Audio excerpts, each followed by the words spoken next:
Ce 3 janvier 2018 marque le 52e anniversaire du soulèvement populaire qui renversa en 1966 le régime de Maurice Yamego. Un soulèvement conduit à l'époque par les centrales syndicales qui ont refusé les mesures d'austérité et les restrictions politiques et syndicales.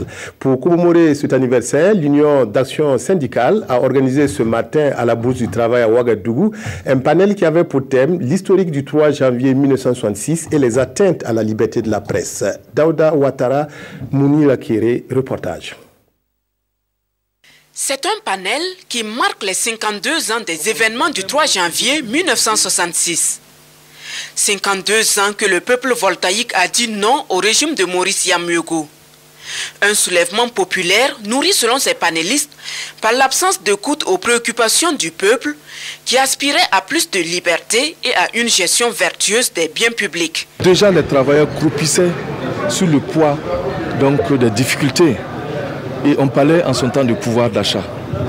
Et le président, malgré ça, voulait encore réduire ce pouvoir d'achat.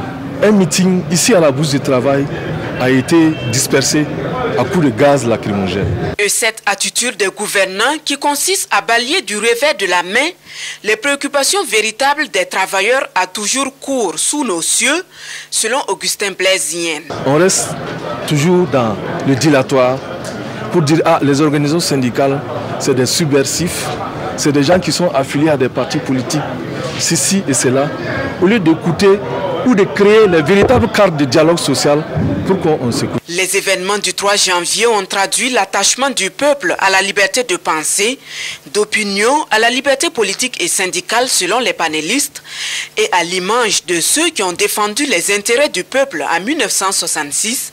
L'Union d'action syndicale a toujours en ligne de mire la défense des droits fondamentaux des travailleurs.